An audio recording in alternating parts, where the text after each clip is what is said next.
Assalamualaikum warahmatullahi wabarakatuh. Kembali lagi di sini dengan aku Emma. Di sini aku mau nyeritain tentang pengalaman pribadi aku tentang penyakit dermatitis seboroik. Jadi aku udah kena penyakit ini sejak tahun 2009. Nah, apa sih dermatitis seboroik itu? Jadi dermatitis ada macam-macam ya.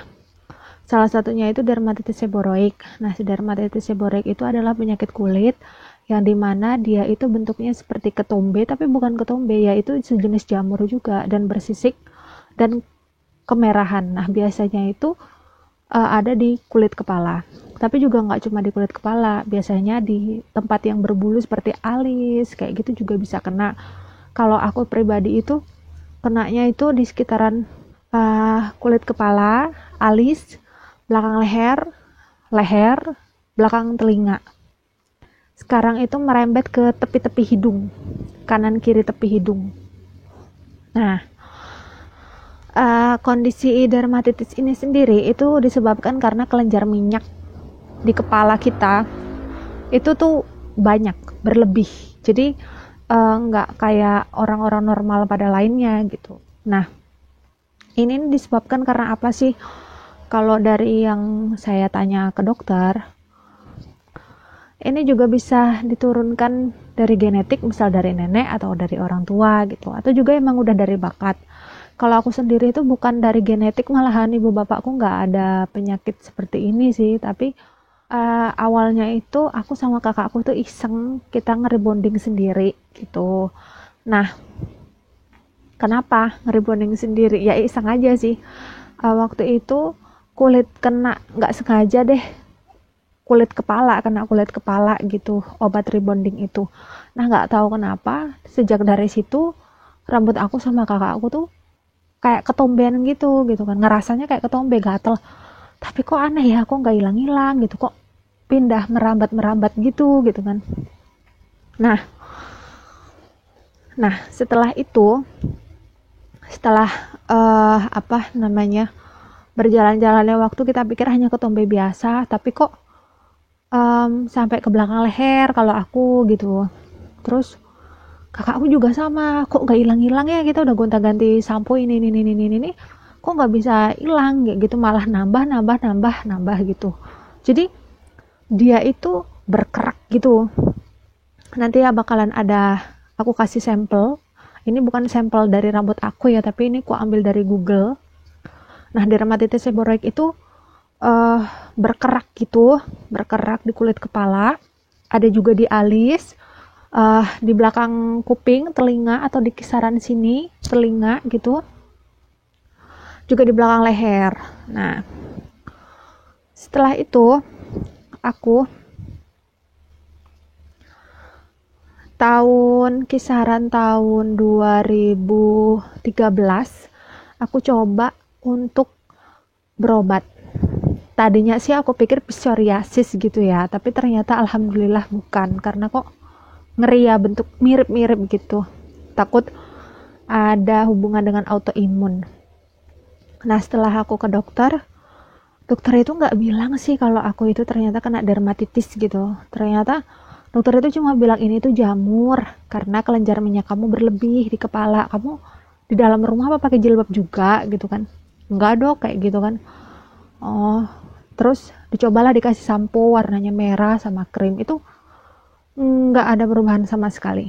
Akhirnya aku kesana dikasih obat lagi yang berbeda, juga nggak ada perubahan sama sekali, nggak ada membaiknya lah gitu. Nah, setelah itu kira-kira tahun 2018 atau 2019 gitu, aku berobat lagi. Dokternya bilang, ini nih eksim gitu kan. Tapi dia belum bilang kalau ini dermatitis seboroik, dia nggak ngomong. Dia cuman bilang ini nih penyakit kulit. Ini kayak psoriasis nggak dok? Saya tanya gitu kan. Tapi beliau bilang kalau nggak disembuhin bisa ke arah sana, katanya gitu. Akhirnya saya dikasih obat, juga krim, bukan sampo. nggak membaik sama sekali. Akhirnya saya coba lagi ke dokter. Nah, dokter ketiga inilah yang mengatakan kalau ini tuh penyakit kulit dermatitis seborrhoic. Nah, di situ saya baru tahu. Ini bukan psoriasis, Dok. Bukan, dia bilang gitu kan. Makanya jangan stres, dia bilang gitu. Nah, ketika aku tanya, bisa disembuhin nggak? Jawaban dokternya itu kayak ambigu sih. Terus, akhirnya aku dikasih krim. Satu krim aja kok. Itu racikannya dia sendiri dan cocok, tapi apalagi di belakang leher itu ya, di belakang leher itu bisa hilang. Tapi kalau udah 3 hari 4 hari aku nggak pakai krim itu, udah stop pakai krim itu timbul lagi. Akhirnya beli krim lagi ke dokter itu, sampai akhirnya aku coba berobat ke yang menurut aku rumah sakit bagus di Jogja. Salah satunya tuh Jogja International Hospital ya. Aku kesana, aku juga browsing dokter yang terbaik gitu, dokter kulit terbaik gitu di sana. Akhirnya aku kesana, dokter itu bilang kalau penyakit ini nggak bisa disembuhin gitu ya, karena itu sudah bakat gitu. Jadi tapi ada pemicu yang kita bisa atasi atau kita bisa kurangi.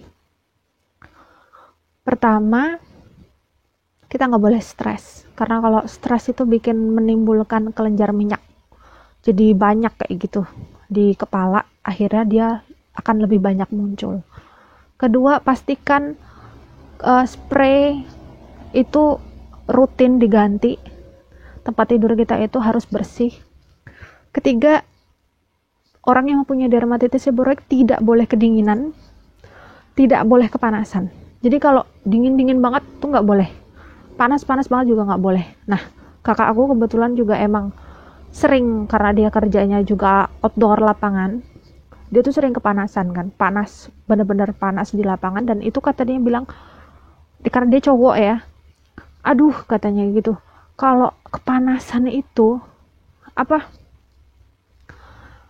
itu munculnya banyak banget. Nah itu, jadi ternyata bener, kita nggak bisa kepanasan kalau kayak gitu. Jadi emang dia akan memicu, mungkin muncul kelenjar minyak yang berlebih lagi. Makanya nggak akhirnya semakin banyak yang timbul kerak-keraknya itu, kayak itu ya, semacam ketombe. Orang awam akan mengatakan, ih rambutmu ketombean, padahal ya itu merusak penampilan sih bagi cowok atau cewek mungkin yang nggak berhijab kayak gitu. Nah, akhirnya aku kemarin biayanya lumayan ya, yang di JIH itu sampai 500-an gitu. Nah, cocok, tapi alhamdulillah cocok, dikasih sampo racikan warna hitam, dikasih krim yang untuk di hidung aku, karena itu ngelupas-lupas banget di hidung kanan kiri tepi, sampai memerah, sampai perih ya, kayak ada besetan, kayak silet rasanya itu.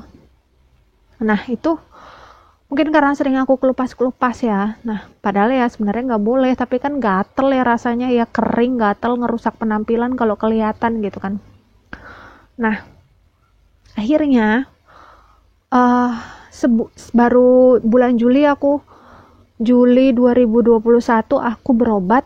Ternyata sebulan kemudian alhamdulillah aku hamil. Nah mungkin karena faktor bakat, kata dokternya, faktor bakat dari akunya sendiri,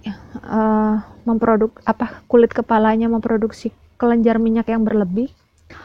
Jadi mungkin juga pengaruh hormon kehamilan, ini makin menjadi-jadi.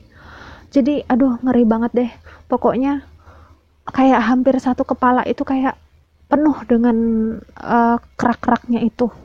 Jadi gatelnya itu nggak menyeluruh, nggak yang mentang-mentang ada putih-putih kayak ketombe terus gatel, enggak. Dia tuh, kalau aku sendiri itu gatelnya itu kayak yang kalau keraknya tuh udah tebel banget kayak gitu tuh, gatel banget rasanya tuh, rasanya nggak tahan deh kalau untuk nggak ngelopek-lopek di kepala gitu kan. Nah karena budgetnya juga kalau kita kalau kita itu cek ke dokter pakai biaya umum atau mandiri sendiri gitu, lumayan ya, yang terakhir aja 500-an gitu kan. Aku mau nyoba pakai BPJS gitu. Akhirnya aku ke dokter keluarga, vaskesku, dokter keluarga kan ada yang di puskesmas, ada di keluarga. Aku milih dokter yang di dekat rumah, BPJS-nya didaftarkan atas nama dokter tersebut. Aku ke sana. Jadi prosedurnya itu kita ke vaskes satu dulu. Nah, karena aku ke dokter keluarga, akhirnya aku bilang kalau aku kan ada dermatitis seboroik. Nah, dokternya langsung, oh kalau gitu saya kasih rujukan ya, langsung gitu. Nah, oke. Akhirnya saya milih rumah sakit terdekat yang sesuai vaskes saya.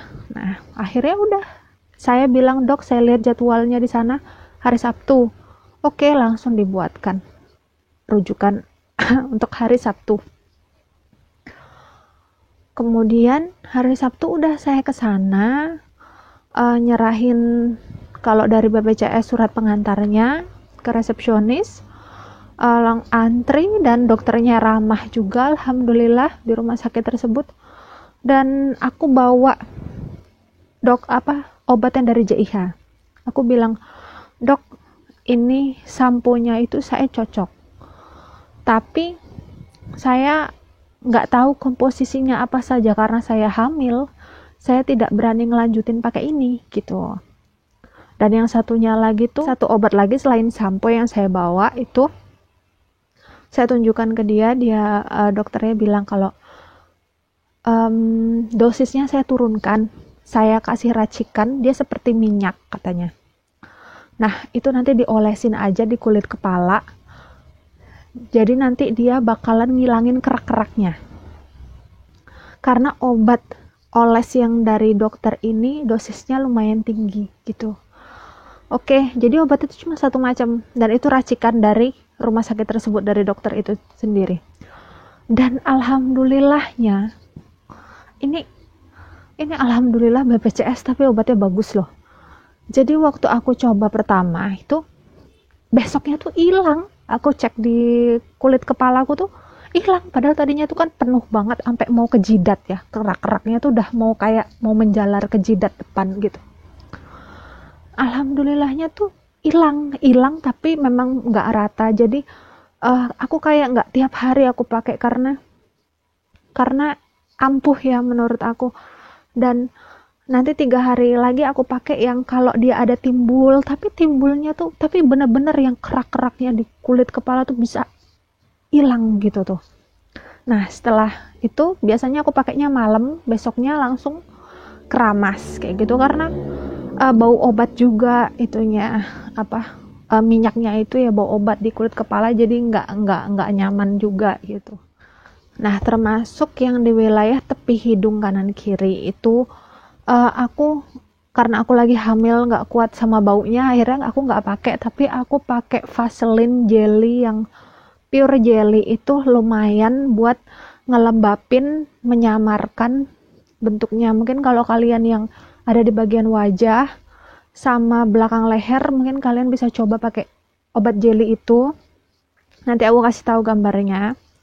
Yang punya aku itu juga dijual di pasaran, itu karena cocok banget sama kulit ya, kayaknya kulit ruam-ruam juga bisa pakai itu kan kalau bayi gitu kan. Jadi, dan itu insya Allah aman, jadi aku pakai itu aja yang di bagian hidung, dan lumayan ampuh yang di belakang leher, walaupun nggak bisa hilang 100% yang di bagian leher, tapi paling nggak yang di belakang leher ya maksudnya, tapi paling nggak tuh mengurangi gatal-gatalnya juga gitu. Nah, bagi kalian yang bingung, yang punya penyakit ini, dermatitis seboroik, dan takut biayanya mahal, kalian bisa kok dengan BPJS. Jadi prosedurnya ya kalian dengan ke vaskes satu dulu, ke puskesmas atau ke dokter keluarga. Kalian bilang aja kalau saya menderita penyakit dermatitis. Kalau emang kalian belum tahu itu penyakitnya apa, kalian bisa bilang aja kalau saya ada gatal-gatal di kulit kepala, saya nggak tahu ini penyakit apa, tapi seperti eksim. Mungkin dokter umum akan ngecek, oh pastinya ini mungkin dia bukan, maksudnya dia bisa jadi akan memberi rujukan karena dia mungkin sudah tahu kalau itu jenis penyakit kulit gitu kan, akhirnya akan memberi rujukan ke vaskes 2.